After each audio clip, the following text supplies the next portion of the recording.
जय हिंद साथियों, कैसे हो आप सभी। दोस्तों, बिहार दरोगा की न्यू वैकेंसी आ चुकी है। आप सभी लोगों ने फॉर्म भी भर चुका होगा अब तक। अगर नहीं भरा है तो भर लीजिएगा।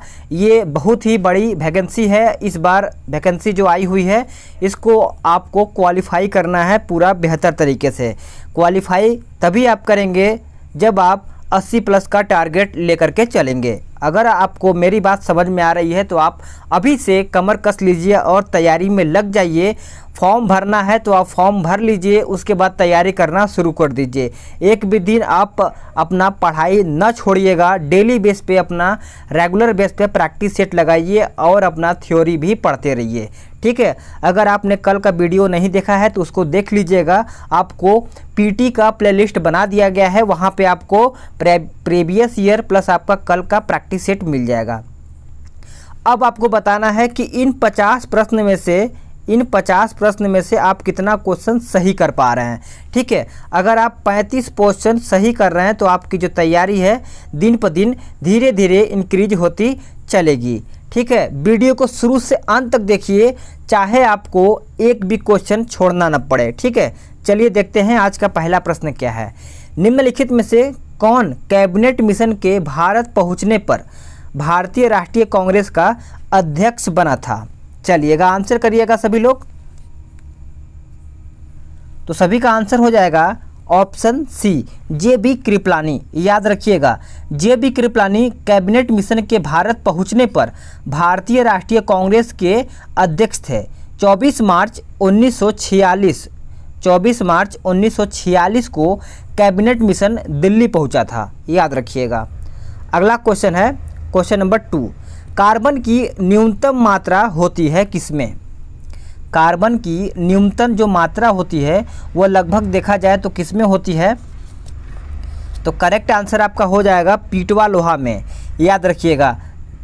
देखिए, कार्बन की मात्रा पीटवा लोहा में लमसम देखा जाए तो 0.12 से लेकर के 0.25% तक देखा गया है पीटवा लोहा में, ठीक है।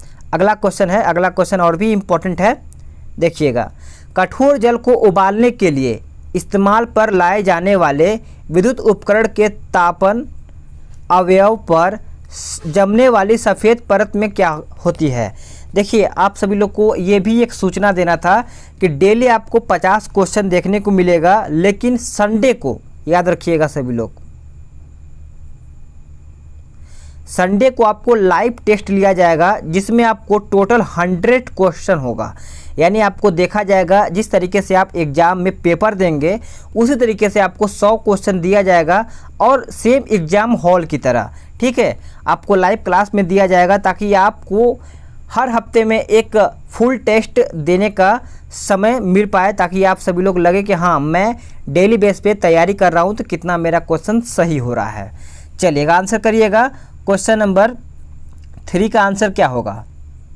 चलिएगा, बहुत सही, सभी ने आंसर बताया होगा। ऑप्शन सी, कैल्शियम तथा मैग्नीशियम का लवण। अगला क्वेश्चन है। अगला क्वेश्चन देख लेते हैं। प्रदीप्ति नली में साधारणतया काम में लाए जाने वाले पदार्थ बताना है आपको। चलिएगा बताइएगा सभी लोग। करेक्ट आंसर हो जाएगा आपका ऑप्शन सी, पारद, वाष्प और ऑर्गन। याद रखिएगा। देखिए, अगर इसके बारे में हम जानें तो सबसे पहले मरकरी के फिलामेंट पर बैरियर ऑक्साइड का लेप लगा होता है। याद रखिएगा सभी लोग। अगले क्वेश्चन पे आते हैं। अगला क्वेश्चन और भी इम्पोर्टेंट है कि लकड़ियों के जलने से निकलने वाली मुख्य गैस कौन सी है? चलिएगा आंसर बताइएगा सभी लोग। करेक्ट आंसर हो जाएगा आपका कार्बन डाइऑक्साइड। सी आपका करेक्ट आंसर हो जाएगा। देखिए, वाहनों से निकलने वाले धुआं में कार्बन मोनोऑक्साइड गैस होता है। धान के खेत से मीथेन गैस प्राप्त होता है। तो आपको याद भी रखना है, जो मीथेन है वो आपका धान के खेत से प्राप्त होता है। अगला है कि अधोलिखित में कौन अधिकार सिविल अधिकार नहीं है? इसमें से बताना है कौन सा अधिकार है जो सिविल अधिकार नहीं है। तो करेक्ट आंसर क्या होगा? सही उत्तर आपका हो जाएगा ऑप्शन ए, मतदान का अधिकार, ठीक है। मतदान का अधिकार एक राजनीतिक अधिकार है। नेक्स्ट क्वेश्चन है, किस प्रणाली में व्यवस्थापिका का राष्ट्रपति से पृथक व स्वतंत्र अस्तित्व होता है। तो करेक्ट आंसर आपका हो जाएगा ऑप्शन बी, यानी अध्यक्ष प्रणाली में। याद रखिएगा सभी लोग। अगला क्वेश्चन है कि पुनरुद्ध भवन मिलता है किसमें? पुनरुद्ध भवन किसमें मिलता है? चलिएगा आंसर करिएगा सभी लोग। देखिए आंसर हो जाएगा आपका प्लेनेरिया में। याद रखिएगा प्लेनेरिया आपका आंसर हो जाएगा ऑप्शन डी, करेक्ट आंसर हो जाएगा। देखिए वैसे जीव जिसमें पुनरुद्भवन की क्षमता पाई जाती है, यदि उसे कई टुकड़ों में काट दिया जाए तो प्रत्येक टुकड़ा विकसित होकर पूर्ण जीव का निर्माण कर देता है। तो इस तरीके से डी आपका राइट आंसर हो जाएगा। अगला है कि फ्लोएम द्वारा खाद्य पदार्थ मुख्यतः स्थानांतरित होता है। चलिएगा आंसर करिएगा सभी लोग। करेक्ट आंसर क्या होगा? तो सभी साथियों ने बताया होगा ऑप्शन सी, सुक्रोज के रूप में, जो कि सभी का आंसर यहाँ पे सही है। देखिए अगर फ्रक्टोज के बारे में देखा जाए तो फ्रक्टोज प्राकृतिक रूप से सबसे अधिक मीठा होता है, यह शहद में पाया जाता है। अगला क्वेश्चन पे आते हैं। ऑन्कोलॉजी किसका अध्ययन है? ऑन्कोलॉजी किसका अध्ययन है? चलिएगा आंसर हो जाएगा इसका ऑन्कोलॉजी किसका अध्ययन है, तो आपका करेक्ट आंसर क्या होगा? आपका बी हो जाएगा कैंसर। किस राज्य ने सरकारी वाहनों के लिए महिला ड्राइवरों की भर्ती की अनुमति प्रदान की है? तो राइट आंसर आपका केरल हो जाएगा, नोट करिएगा। अगला है कि पूर्व प्रधानमंत्री डॉक्टर मनमोहन सिंह को किस राज्य से राज्यसभा सदस्य चुना गया है? आंसर हो जाएगा आपका राजस्थान, जो कि सभी को आंसर ये क्लियर होना चाहिए। नेक्स्ट क्वेश्चन है कि निम्न में से किस एक भारतीय वैज्ञानिक ने पादपों में जल की लंबी दूरी के अभिगमन का सिद्धांत प्रतिपादित किया है? चलिएगा करेक्ट आंसर बताइएगा सभी लोग। आंसर हो जाएगा आपका ऑप्शन ए, जेसी बोस। याद रखिएगा जेसी बोस ने यानी जगदीश चंद्र बोस ने कैस्कोग्राफ का आविष्कार किया था। नेक्स्ट क्वेश्चन है कि निम्नलिखित में से किसमें नालंदा विश्वविद्यालय में अध्ययन किया था? किसने, यहाँ पे किसने होना चाहिए था, तो आंसर क्या होगा आपका? आंसर सभी का यहाँ पे सही होना चाहिए, ऑप्शन बी, ह्वेनसांग। याद रखिएगा। अगला है कि बिहार पंचायती राज अधिनियम जो 2006 में 2 ग्राम सभा की बैठकों के बीच अधिकतम कितनी अवधि निर्धारित की गई थी? ये सभी क्वेश्चन आपके एग्ज़ाम के दृष्टिकोण से बहुत ही ज़्यादा इम्पॉर्टेंट है, ठीक है। तो सभी लोग बेहतर तरीके से आंसर करेंगे। तो आंसर आपका हो जाएगा 3 महीना। याद रखिएगा सभी लोग, 3 महीना आपका करेक्ट आंसर हो जाएगा। अगला क्वेश्चन है, निम्नलिखित झीलों में से कौन सी बिहार में अवस्थित है? निम्नलिखित झीलों में से कौन सा बिहार में उपस्थित है? तो आपका आंसर हो जाएगा अनुपम झील। याद रखिएगा। अगर बात करें सांभर झील के बारे में तो आपका राजस्थान में पड़ता है। अगर आपका बात करें सुखना झील, सुखना झील आपका कहाँ पे पड़ता है? तो आपका चंडीगढ़ में पड़ता है। कहाँ पे? चंडीगढ़ में, ठीक है। चलिएगा नेक्स्ट क्वेश्चन पे आते हैं कि यूनानी रोमन कला को निम्न में से कहाँ स्थान प्राप्त हुआ है? तो आंसर आपका हो जाएगा ऑप्शन बी, गांधार। देखिए बात करेंगे कुषाण काल में गांधार कला और मथुरा कला विकसित हुई थी। गांधार कला बुद्ध से संबंधित है, आपको याद रखिएगा, ठीक है। अगला है कि रेडक्लिफ रेखा किन 2 देशों के बीच अंतर्राष्ट्रीय सीमा रेखा है? चलिएगा फास्ट आंसर करिएगा, ये क्वेश्चन सभी को आ रहा होगा। तो देखिए आंसर आपका हो जाएगा भारत और पाकिस्तान, यानी भारत और पाकिस्तान के बीच आपकी रेड क्लिप रेखा रखी गई है, ठीक है। नेक्स्ट क्वेश्चन पे आते हैं, खिलाड़ी एथलीट निम्नलिखित में से किसका लाभ उठाने के लिए लंबी कूद से पहले दौड़ता है? तो राइट आंसर आपका हो जाएगा गति का जड़त्व। याद रखिएगा। अगला है कि निम्न में से भारत का कौन सा स्थल यूनेस्को की विश्व सांस्कृतिक विरासत की सूची में शामिल हुआ है? वेरी इंपॉर्टेंट क्वेश्चन है, आंसर करिएगा सभी लोग।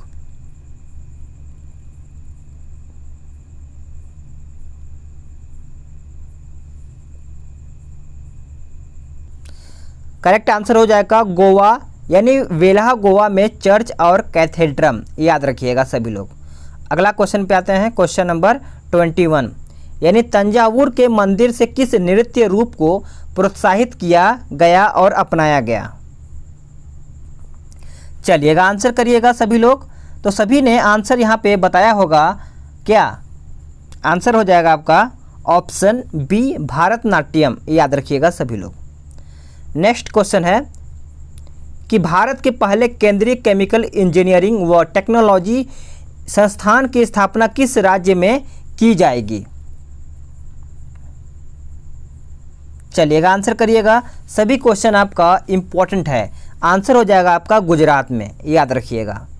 नेक्स्ट क्वेश्चन है क्वेश्चन नंबर 25, भारतीय यानी किस भारतीय टेनिस खिलाड़ी ने रोजर फेडरर के खिलाफ पहला सेट जीतने में कामयाबी हासिल की है? तो करेक्ट आंसर आपका हो जाएगा सीमित, यानी सुमित होना चाहिए यहाँ पे, सुमित, याद रखिएगा, यहाँ पे थोड़ा मिस हुआ है, सुमित नांगल हो जाएगा, ठीक है। अगला क्वेश्चन है कि अगर किसी झील के तल से ऊपर आते बुलबुलों के आयन में वृद्धि होती है तो उस बुलबुले पर लगने वाला दाब कौन सा होगा? चलिएगा आंसर करिएगा, सभी क्वेश्चन इंपॉर्टेंट है, सभी का आंसर यहाँ पे सही होना चाहिए। आपका आंसर डी हो जाएगा 0, याद रखिएगा सभी लोग, ठीक है।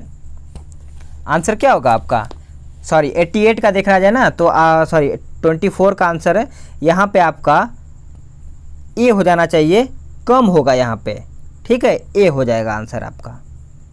अगला क्वेश्चन है कि पशु और पौधों की जाति में सबसे बड़ी विविधता कहाँ पर पाई जाती है? चलिएगा आंसर करिएगा सभी लोग। तो सभी का आंसर यहाँ पे हो जाएगा ऑप्शन बी उष्णकटिबंधीय आर्द्र वनों में, याद रखिएगा। नेक्स्ट क्वेश्चन है क्वेश्चन नंबर 26, पश्चिम बंगाल में रानीगंज जो रानीगंज क्षेत्र है किसके लिए विख्यात है? तो देखा जाए तो आपका कोयला हो जाएगा, यानी कोयला के लिए सबसे ज़्यादा विख्यात है, ठीक है।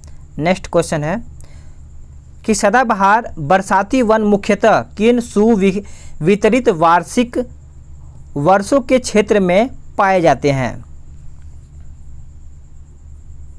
चलिएगा बहुत सही, देखिए सभी का आंसर यहाँ पे डी होना चाहिए, 200 से अधिक, याद रखिएगा। अगला क्वेश्चन है कि निम्नलिखित में से अंतर्देशीय नदी बंदरगाह कौन सा है? करेक्ट आंसर आपका हो जाएगा ऑप्शन ए कोलकाता, याद रखिएगा। भारत में 14,000 किलोमीटर से अधिक अंतर्देशीय जलमार्ग है, याद रखिएगा। नेक्स्ट क्वेश्चन पे आते हैं कि विश्व स्वास्थ्य दिवस कब मनाया जाता है?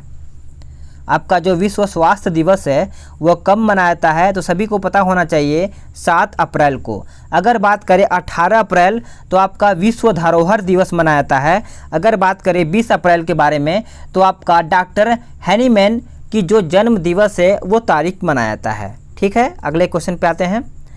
अगला है कि निम्न में से कौन सा कथन सही है? निम्न में से कौन सा कथन है जो सही है? आंसर करिएगा सभी लोग। तो देखिए अगर बात करें कि इसमें से कौन सा कथन सही है तो आपका ऑप्शन सी हो जाएगा, दोनों कथन सही है। यानी राष्ट्रीय इंडियन मिलिट्री कॉलेज देहरादून की स्थापना 13 मार्च 1922 को हुई थी। यह संस्थान राष्ट्रीय रक्षा अकादमी खड़गवासला पुणे के एक सहयोगी संस्थान के रूप में काम कर रहा है। तो आपको इतना याद होना चाहिए। रिजर्व बैंक ने केंद्र सरकार को सरप्लस फंड और डिविडेंड के रूप में कितने रुपए दिए जाने की घोषणा की है? तो अगर बात करें कितने रुपए की बात की है तो यहाँ पे 1.76 लाख करोड़ रुपए यहाँ पे देने की घोषणा की है। सी आपका राइट आंसर हो जाएगा। अगला है कि भारतीय तीरंदाजी कोमालिक बारी ने विश्व युवा तीरंदाजी फाइनल में किस देश की सोनोदा वाका को हराकर स्वर्ण पदक हासिल किया है। ये बहुत ही ज़्यादा इंपॉर्टेंट करंट अफेयर आपका है, तो इसको आपको बताना है। तो आपका सी आंसर हो जाएगा जापान, यानी जापान को हरा करके। अगला क्वेश्चन देखते हैं कि भारतीय संविधान का भाग 4 निम्न में से किससे संबंधित है। चलिएगा आंसर बताइएगा सभी लोग। सभी का आंसर यहाँ पे राइट आंसर आना चाहिए। चलिएगा बहुत सही। देखिए सभी का आंसर यहाँ पे करेक्ट आंसर आना चाहिए। 33 का आंसर क्या होगा, डी हो जाएगा। राज्य यहाँ पे क्या होना चाहिए, राज्य के नीति निर्देशक तत्व। देखिए ये भाग 4 में है, सभी को पता है। अनुच्छेद की बात करें यानी आर्टिकल की बात करें तो 36 से आपका 51 तक आपका राज्य का नीति निर्देशक तत्व आता है। ठीक है, अब आते हैं अगले क्वेश्चन पे। अगला क्वेश्चन देख लेते हैं कि निम्न में से किस स्थान पर गुरुत्वाकर्षण बल सबसे अधिक होता है। चलिएगा आंसर करिएगा सभी लोग। आंसर हो जाएगा आपका ऑप्शन डी, ध्रुवों पर। याद रखिएगा, देखिए भूमध्य रेखा पर सबसे कम गुरुत्वाकर्षण बल आपका होता है भूमध्य रेखा पर। अगर बात करें पृथ्वी की सतह के ऊपर या नीचे जाने वाले पर जी का मान घटता है। नेक्स्ट क्वेश्चन पे आते हैं। निम्न में से कौन एक सदिश मात्रा यानी सदिश राशि इसमें से नहीं है। चलिएगा आंसर करिएगा सभी लोग। तो आंसर आपका क्या होगा, ऑप्शन डी हो जाएगा गति। यह आपकी एक अदिश राशि है, इसको याद रखिएगा, आपका अदिश राशि है। ठीक है, अदिश राशि। नेक्स्ट क्वेश्चन पे आते हैं। निम्न में से किस अनुच्छेद को आपातकाल के दौरान स्थगित नहीं किया जा सकता है।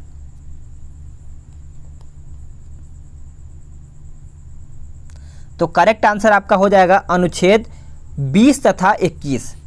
देखिए अनुच्छेद 20 अपराध के लिए दोष सिद्धि के संबंध में संरक्षण प्रदान करता है। अगर बात करें अनुच्छेद 21 के बारे में तो प्राण एवं दैहिक स्वतंत्रता के बारे में इसमें बात कहा गया है। ठीक है, अगर बात करें इसमें 19 के बारे में तो इसमें देखिए स्वतंत्रता के बारे में कुछ बताया गया है, तो आपको याद होना चाहिए। अगला है कि निम्न में से कौन सा देश अंतर्राष्ट्रीय निशानेबाजी विश्व कप 2020 की मेजबानी करेगा। तो आंसर आपका हो जाएगा दक्षिण कोरिया। याद होना चाहिए, सभी लोगों को इम्पॉर्टेंट है। करंट अफेयर आपका देखा जाए तो 20 से 25 करंट अफेयर आपका इसमें पूछा जाएगा, तो करंट अफेयर का भी बहुत बड़ा भूमिका है, तो ये आपको करेक्ट होना चाहिए। अगला है कि केंद्र सरकार ने सितंबर 2019 तक सभी राज्यों में किस टीकाकरण अभियान लागू करने की योजना बनाई थी। ये मैं एक 2019 का क्वेश्चन ले लिया हूँ ताकि आपको इम्पॉर्टेंट क्वेश्चन के बारे में भी पता हो। रोटा वायरस, याद रखिएगा, रोटा वायरस आपका राइट आंसर हो जाएगा। अगला है कि मसाई निम्न में से किस देश की जनजाति है। मसाई निम्न में से किस देश की जनजाति है, तो याद रखिएगा सभी लोग, ऑप्शन आपका ए हो जाएगा केन्या। करेक्ट आंसर क्या हो जाएगा, Kenya is the correct answer हो जाएगा सभी लोगों का। अगर बात करें अगले क्वेश्चन के बारे में, अगला क्वेश्चन देख लेते हैं। अगला है कि एक्स किरण, एक्स किरण की खोज किसने की थी। एक्स किरण की खोज किसने की थी, तो आपका ऑप्शन सी हो जाएगा WC रोंटगन ने। एक्स किरण की खोज कब किया गया था, तो 1901 में किया गया था। ठीक है, इनको भौतिक में नोबेल पुरस्कार भी प्रदान किया गया था रोंटगन को। अगला है कि जल चौगन यानी पोलो की एक टीम में कितने खिलाड़ी होते हैं। चलिएगा आंसर करिएगा सभी लोग। सभी का आंसर यहाँ पे सही आना चाहिए। आंसर हो जाएगा ऑप्शन सी 7 खिलाड़ी। अगला है कि लावनी लोक नृत्य भारत के किस राज्य से संबंधित है। आंसर हो जाएगा आपका महाराष्ट्र से। 15वें वित्त आयोग का कार्यकाल विस्तारित किया गया। आयोग का विस्तारित कार्यकाल कितना है। चलिएगा आंसर करिएगा सभी लोग। सभी का आंसर यहाँ पे सही आना चाहिए।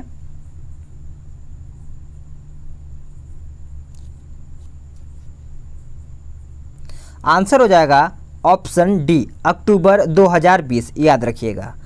अगला है कि बिहार में गया संग्रहालय की स्थापना कब हुई थी। बिहार में गया संग्रहालय की स्थापना कब हुई थी, तो सभी को याद होना चाहिए। ऑप्शन क्या हो जाएगा, ऑप्शन आपका हो जाएगा ऑप्शन 1970 में। अगला है कि एतमातदौला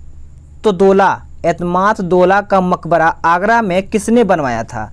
वेरी इंपॉर्टेंट क्वेश्चन, आपके एग्जाम के दृष्टिकोण से देखा जाए तो बहुत ही ज़्यादा आपका इम्पॉर्टेंट हो जाता है, आपका नूरजहाँ हो जाएगा। ठीक है, नूरजहाँ। अब नेक्स्ट क्वेश्चन पे आते हैं कि उपनिषद काल के राजा अश्वपति शासक थे किसके। तो सभी आंसर किए होंगे ऑप्शन ए कैकेय के, जो कि सभी का आंसर यहाँ पे सही है। अगला है कि बुद्ध कौशाम्बी किसके राज्य काल में आए थे।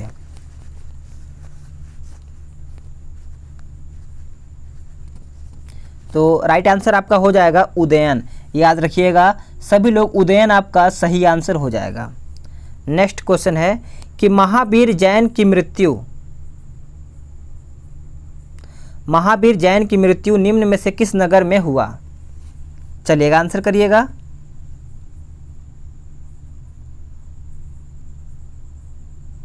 करेक्ट आंसर आपका हो जाएगा ऑप्शन ए पावापुरी में। याद रखिएगा 468 ईस्वी में लगभग इनको 72 वर्ष की आयु में इनकी मृत्यु हो गई थी। अगला है कि पाटलिपुत्र को किस शासक ने सर्वप्रथम अपनी राजधानी बनाया है। तो सही आंसर क्या होगा, आंसर हो जाएगा आपका ऑप्शन सी उदयन ने। याद रखिएगा सभी लोग कि पाटलिपुत्र की स्थापना गंगा एवं सोन नदी के संगम पर हर्यक वंशी शासक उदयन ने किया था। ठीक है, अगला क्वेश्चन है कि अशोक ने बौद्ध होते हुए भी हिंदू धर्म में आस्था नहीं छोड़ी, इसका प्रमाण क्या है। इसका प्रमाण देखा जाए तो आपका आंसर क्या हो जाएगा, आंसर हो जाएगा ऑप्शन ए देवनाप्रिय की उपाधि। याद रखिएगा सभी लोग, वेरी इंपॉर्टेंट क्वेश्चन है। अगला और लास्ट प्रश्न है कि मेगास्थनीज की पुस्तक का नाम क्या है। मेगास्थनीज की पुस्तक का नाम क्या है, तो देखा जाए तो आपका हो जाएगा इंडिका। याद रखिएगा सभी लोग, indica is the correct answer हो जाएगा। तो मेरे प्यारे साथियों, आप सभी लोग का यहाँ पे 50 क्वेश्चन समाप्त हो चुका है। अब आप सभी लोग का दायित्व बनता है कि आप सभी लोग कितना क्वेश्चन सही कर पाए हैं। कमेंट करके जाइएगा, लाइक करिएगा, सभी लोग मिल के सपोर्ट करिएगा, क्योंकि बिना सपोर्ट के आप सभी लोग मेरा कुछ नहीं हो सकता है। क्योंकि सपोर्ट करेंगे तभी मैं आपके रेगुलर बेस पे प्रैक्टिस प्रोवाइड करा सकूँगा। क्योंकि प्रैक्टिस सेट अगर आप करेंगे तो आपका सिलेक्शन पक्का हो जाएगा। ये जो सिलेक्शन करने के लिए जो मैंने आपको ये सब सेट करा रहा हूँ, सभी आपका बीपीएसएससी पैटर्न पे एक एक क्वेश्चन सटीक बैठता है। तो उसको आप दोबारा देखिएगा ताकि आपको हर एक क्वेश्चन सेट हो जाए आपके माइंड में। तो चलिए आज के लिए यहीं पर मिलते हैं, तब तक के लिए जय हिंद, वंदे मातरम।